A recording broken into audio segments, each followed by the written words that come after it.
been a while since I've done a proper video game review, and I thought, what better way to kick off the weekend than talking about The Pedestrian, which is a really fun game that I just beat on Xbox Game Pass. It is a side-scrolling puzzle platforming game.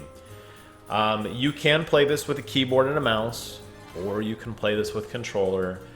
I think some of the later puzzles you're probably going to want a keyboard and a mouse, but since there's no real twitchy element to it and everything is kind of slow and there's no time limit, if you struggle a little bit aiming with the controller, you're going to be just fine. Although I will say the clicking and dragging of creating pathways is significantly easier with a mouse, but your mileage will vary.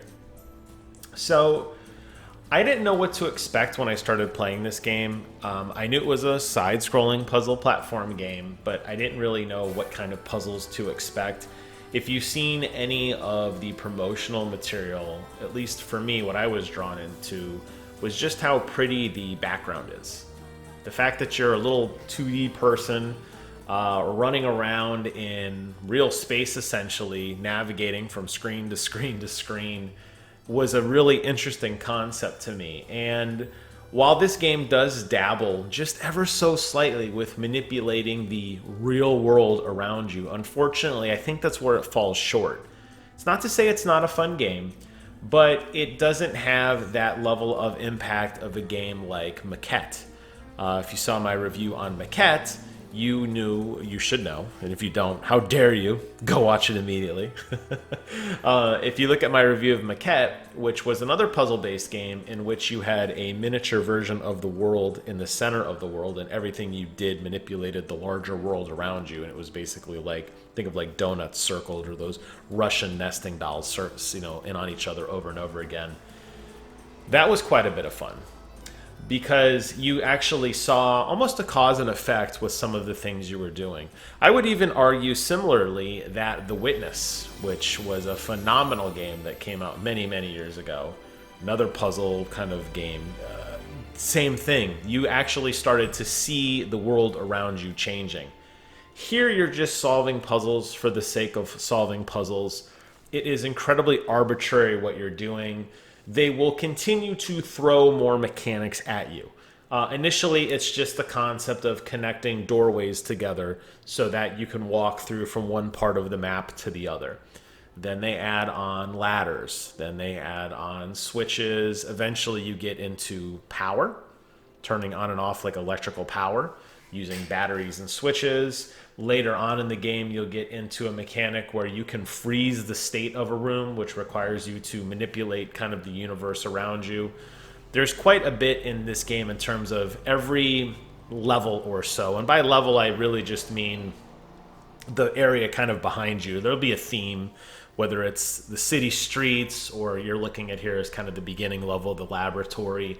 Later on, you'll go through the sewers and some other places as well.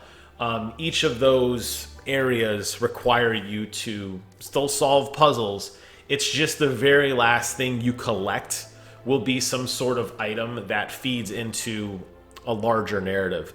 And I really feel like that's where this game kind of felt like a letdown, was while it's fun for the sake of solving puzzles, the larger narrative, which is really cool at the end, the kind of finale I thought was a very fun little twist to it. You don't really get a sense of manipulating the world until the very, very, very end. And I almost feel like if that last level had more thought into it and was a larger part of the game, I think this game would have had a significantly greater impact than it did for me. That's not to say that everything has to have a deep meaning and it has to have a deep philosophical approach or anything. Of course not. You don't play crosswords looking for the meaning to life or Sudoku looking for fame and fortune. You do it because it's just kind of mindless, numb fun, and it doesn't really mean a whole lot. Here in a game like this, though, you are definitely... It seems like you're building towards something, and I wish that payoff was just a little greater. But it had a beautiful soundtrack to it. The music was always upbeat and fun. Every environment you go to does feel differently. I think the streets were by far my favorite. The graphics and the background are really pretty and very well detailed for the amount of genericness. I mean, like we're looking at Blarg Enterprises. but it really felt like you were in each of these locations, and the puzzles that you do manipulate when you're walking through from one screen to another, it did emulate very well kind of what you were seeing. So in the factory level, for example, here, this was kind of a tutorial, maybe this doesn't count, but I felt like in each area the puzzles were a little more tailor-made to that area. You'll see what I mean as you get through to some of the harder levels in terms of like the sewers. The levels I felt were a little more corridor-like. When you're out in the street and eventually kind of go up to the skyscraper, there's a lot more platforms and jumps. So I feel like they did a good job with the theming in general, and that was something that I did like. And I liked it for that. I want to say the game took me, I will admit, I did cheat a little bit on a couple puzzles. I was just absolutely stumped on. Some of these are for as simple as this game appears to be on the surface, boy oh boy, some of these puzzles are very obtuse at the very end of the game. So I did use a couple cheat guides on some very specific sections that I just didn't understand. And even after following the guide, I didn't really understand them either. But it took me maybe 5 or 6 hours to beat. I did play it on Xbox Game Pass for PC. That's the footage you're seeing recorded here. But it's available on everything. It's on Linux, it's on Mac, it's on Windows OS, it's on PlayStation, it's on Nintendo Switch coming soon. I want to say next month. It's everywhere. If you want to play this game, and I think you're going to want to play this game, you're not going to have a hard time finding where to play it. As I said, the runtime for me was about 5 hours. Each level does contain, not each level like each individual board you're seeing here, but somewhere on each level there is a secret.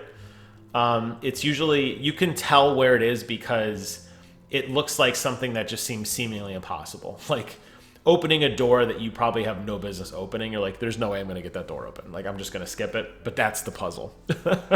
And those secrets do lead to just different achievements and some slightly different cosmetics for your character. I'm just playing as the generic woman.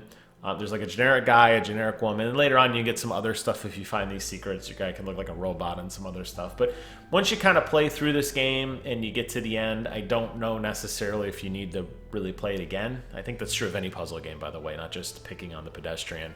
I feel like kind of when you beat it, it's like, okay, I've done my part. But, you know, food for thought. I'll leave it with this little gadget you're seeing here. You're going to see this quite a bit in the game. This is actually the thing you're working on building, that little gadget that does have, like I said, a fun twist, and I just wish it came sooner. And I think I would have recommended this game even higher. But I did enjoy it, and I recommend you check it out too if you are a fan of puzzle games. And with that, it's the end of the video, so I'm going to go ahead and turn this off and go do some other fun things. But I hope you found this video interesting and informative. Thank you guys so much for watching. Have a great weekend.